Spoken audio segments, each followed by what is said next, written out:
तो मैंने कहा कि बाबूजी कहाँ पहचान बना ले? ठाकुर ब्राह्मण इस समाज में मुझे अछूत समझते हैं।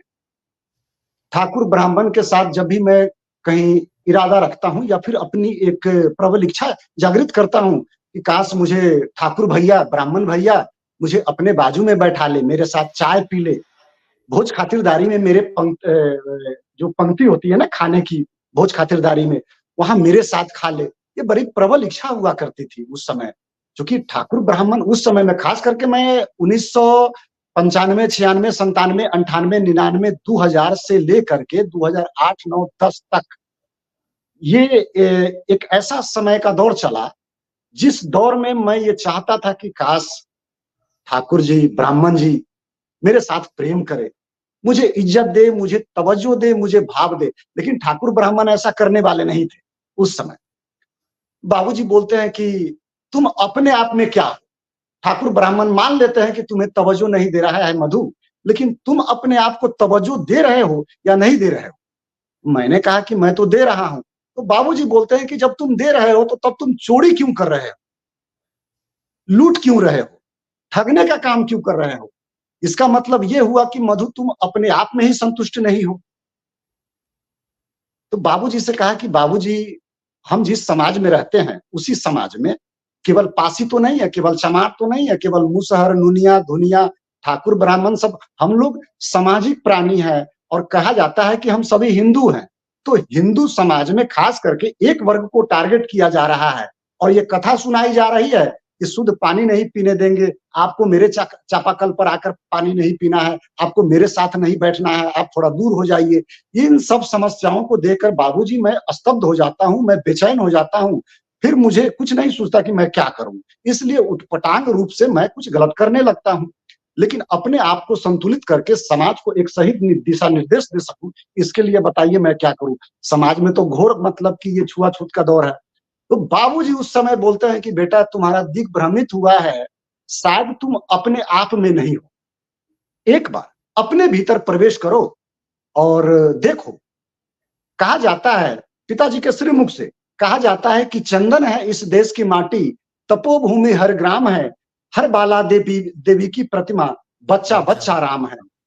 इस सनातन में हाथी, कुत्ता, बिल्ली, घोड़ा, बगुला, कीट, पतंग, बानर, भालू जितने सारे हैं, सभी भगवान हैं। और यहाँ तक कि मधु बबुआ, पिताजी कह रहे हैं कि यहाँ तक कि मधु बबुआ, दुनिया जिस जानवर को देखकर अपना मुंह फेर लेती है, अपना नाक सिकुड़ लेती है, उसे सनातन धर्म में वराह अवतार यानी कि सुगर को वराह अवतार दिया गया है, वराह अवतार समझा गया है। बिल्कुल। इस बात को सुन करके एक पल के लिए मैं संज्ञा शून्य हो गया कि वाकई में एक तरफ ब्राह्मण कहता है कि मधु पासवान हो, चमार हो, मूसर हो, तुम थोड़ा हमसे अलग रहो। लेकिन सनातन के बारे में खास करके तत्व विवेचनी हो, मार्कंडे पुराण हो या फिर ब्रह्म वैवर्त पुराण हो या फिर शिव पुराण हो, गरुड़ पुराण हो, सभी में जो वराह अवतार के वर्णन है, उसके बारे में जब मैंने अपने पिताजी के श्रीमुख से सुना, तो मैं संज्ञा शून्य हो गया। मैं अपने भीतर इतना गहरा डूबा, जिससे मैं कम से कम 6 महीनों तक, साल भर तक उबर नहीं पाया। तो पिताजी उसी समय जब मैं स्तब्ध हो गया, इस बात को सुन करके पिताजी बोलते हैं कि स्तब्ध ना हो, जा करके थोड़ा-सा एकांतवास में समय व्यतीत करो। चूँकि बेटा भीड़ में है ना, भीड़ में कोलाहल है। भीड़ में ज़्यादा से ज़्यादा तुम्हें क्या देखने को मिलेंगे कि हाँ, ये दीवाल है, ये पीछे पर्दा है, ये सामने मोबाइल है, आप आशीष जी हैं, ये स्टैंड है, ये अलमारी है, ये बेड है, ये सूर्य है, ये चाँद है, ये बल्ब है, ये आकाश है, ये बिजली है, ये पानी है। मतलब कि बाहर केवल बेटा सूचना है, जानकारी है। अगर मधु तुम्हें रहस्य प्राप्त करनी हो, गहरी से गहरी समीक्षा करनी हो, तो प्रकृति के खुले प्रांगण में तुम वहां चले जाओ जहां पर कोई ना हो। बस प्रकृति का खुला प्रांगण हो और केवल तुम हो और तुम्हारे भीतर जो ईश्वर निवास कर रहा है, खास करके तुम्हारी आत्मा, उनसे बात करो, उनसे सवाल करो, उन्हीं से प्रश्न पूछो और वही तुम्हें जवाब देंगे और वो जवाब तुम्हारे सिर्फ मुख से बाहर निकलेंगे। वो भले ही सवाल तुम्हारे अपने अंतरात्मा के होंगे, लेकिन जो तुम्हारे मुंह द्वारा जो उनका जवाब निकलेगा, उसके माध्यम से तुम्हें आत्मसंतुष्टि की प्राप्ति होगी, तुम प्रबल होगे, तुम संतुष्ट हो जाओगे। फिर बाबूजी बोलते हैं कि अगले दिन मतलब 2-4-5 दिन के बाद एक सवाल मैं बाबूजी के पास लेकर पहुंचा कि बाबूजी, दुनिया हरिजन नाम से चिढ़ती है। खास करके मैं देख रहा हूं कि कुछ लोग कहते हैं कि हरिजन, तो तपाक से बोलते हैं कि भैया मुझे हरिजन मत बोलो, हरिजन का मतलब होता है दोगला। तो पिताजी उस समय मेरे गाल पर एक जोरदार तमाचा जड़ दिया था। जी जी, बोला कि बेटा व्याकरण पढ़े हो? मैंने कहा कि मैं तो बिल्कुल पढ़ा लिखा नहीं हूं, मैं 10वीं में 3 बार फेल हूं, आप सबों के सामने मैं बता रहा हूं। मैं तो 1 नंबर का चोर उचक्का आदमी हुआ करता था। तो बाबूजी बोले कि व्याकरण नहीं पढ़े हो तो जाकर के मार्केट से खरीद लाओ और जाकर के खुद पढ़ो। हरिजन का मतलब होता है जो हरि के निकट हो, जो हरि को जानने वाला हो, जो हरि से प्रेम करता हो, जो हरि से लगाव करता हो, जिसका शरीर, जिसका ढांचा, जिसका स्वरूप हरि से मतलब मानवीय शरीर जिसको कहते हैं, जो मतलब कि हरि से यानी कि विष्णु से मिलता जुलता हो, प्रभु श्री रामचंद्र जी से जो एकदम स्पष्ट ये दिखता हो, वह सब हरिजन है। यानी कि इस भारत में ब्राह्मण भी हो, क्षत्रिय भी हो, वैश्य भी हो या फिर शूद्र हो, सभी हरिजन है। किसने कह दिया कि तुम केवल हरिजन हो? और हरिजन का मतलब दोगला होता है। बालक जाकर के व्याकरण पढ़ो, किसी भी शब्द रचना की शैली में अर्थ की दृष्टि से परस्पर अलग दो या दो से अधिक अर्थ रखने वाले जब कोई नए स्वतंत्र शब्द की रचना होती है, उसे हम समास कहते हैं।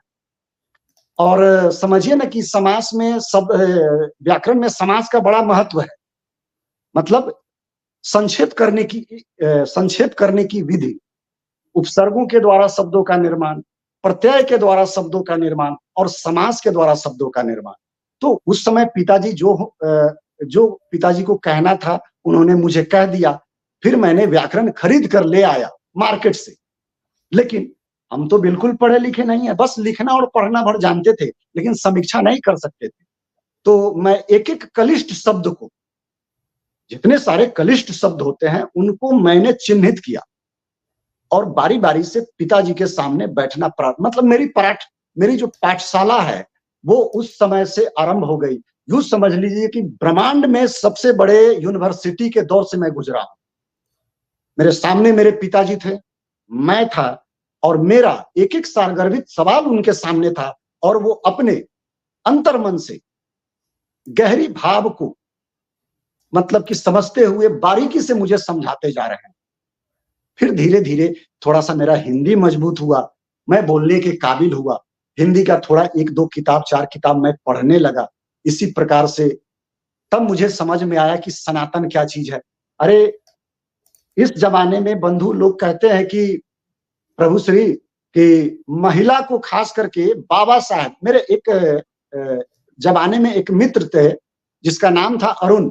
उन्होंने कहा कि महिलाओं का सम्मान केवल बाबा साहब के कारण ही महिलाओं का सम्मान बाबा साहब के कारण ही मतलब कि ये उजागर हुआ है, वरना इससे पहले तो कुछ था ही नहीं।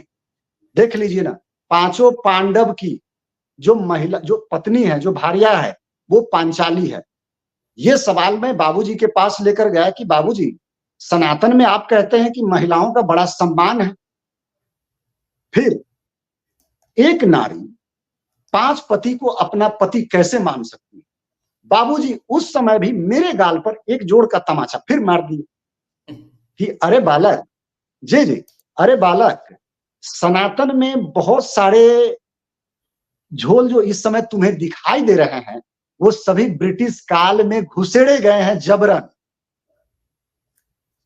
भारत में खास करके उस समय तो रियासत का दौर था, रियासत का।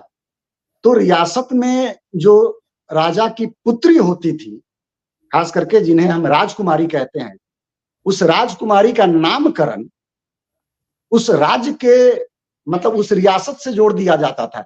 जैसे कौशल देश की राजकुमारी कौशल्या। देखिए नारी का कितना सम्मान मेरे बाबूजी अपने मुंह से बता रहे हैं। पांचाल देश की राजकुमारी पांचाली। ध्रुपद देश के माफ करिएगा और भी है मतलब कि गांधार देश की गांधारी। आपका अपना जी जिला बहुत है। जी जी, देख लीजिए सीतामढ़ी से माता सीता, मिथिला की जो भी है जनक नंदिनी। जी जी, तो ये सब है बेटा।